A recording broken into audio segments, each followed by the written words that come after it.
আপনাদের সাথে একটা চমৎকার জিনিস শেয়ার করি। প্রথমে একটা একটা ছোট এনভেলপ, এটা হচ্ছে আমি একটু আনবক্সিং করি।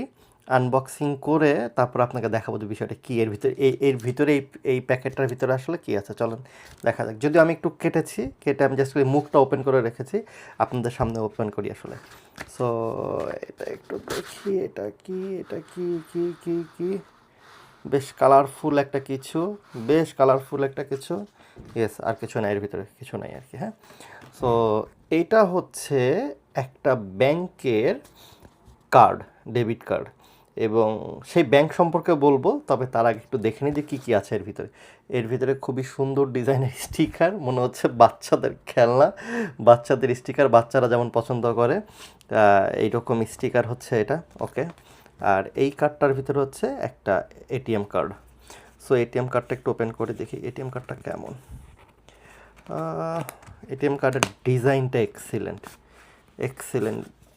দেখেন প্রত্যেকটা জায়গাতে ওদের ব্র্যান্ডিং। কার্ডটা দেখেন একটু, কী চমৎকার কার্ডের এই জায়গাটা দেখেন কী অবস্থা, ভাবি অন্যরকম, মানে ডিজাইন কাকে বলে কার্ডের আর কি। ওকে, এবার বলি এইটা যেই ব্যাংকের কার্ড, এটা যে ব্যাংকের কার্ড সেই ব্যাংক।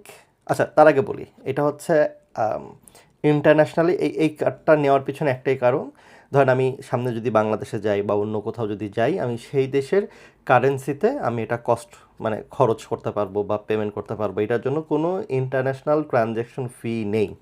অস্ট্রেলিয়াতে আপনি কম ব্যাংক ব্যবহার করেন, ন্যাব ব্যাংক ব্যবহার করেন, এনজেড ব্যবহার করেন না কেন, ম্যাক্সিমাম ব্যাংকেরই কার্ড, নর্মাল যে আমরা এখানকার ডেবিট কার্ড ব্যবহার করি সেগুলো সবগুলোই কিন্তু দেশের বাইরে গেলে মোটামুটিভাবে ইন্টারন্যাশনাল ট্রানজ্যাকশন ফি আছে।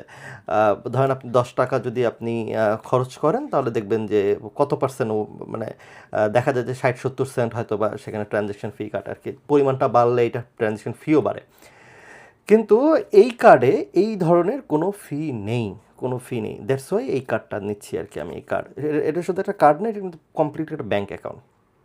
এবং আরও মানে ভয়ঙ্কর ব্যাপার হলো, অস্ট্রেলিয়াতে ব্যাংকিং বিজনেস কোন লেভেলে নিয়ে গেছে সেটা, এই ব্যাংক হচ্ছে তার একটা অন্যতম উদাহরণ। বাংলাদেশে বিশেষ করে যারা নতুন স্টুডেন্ট অস্ট্রেলিয়াতে আসছেন, সবারই মাথায় থাকে অস্ট্রেলিয়াতে এসেই ব্যাংকে যেতে হবে, ব্যাংকে গিয়ে একটা ব্যাংক অ্যাকাউন্ট করতে হবে, তারপরে 10 দিন পরে কার্ড আসবে। আপনাদেরকে বলছি, আমি যে ব্যাংকের কথা বলবো, এই ব্যাংকের অ্যাকাউন্ট খোলার জন্য আপনার কোনো অবস্থাতেই কোথাও কোনো ব্রাঞ্চে যাওয়ার দরকার নাই, সিরিয়াল ধরার দরকার নেই।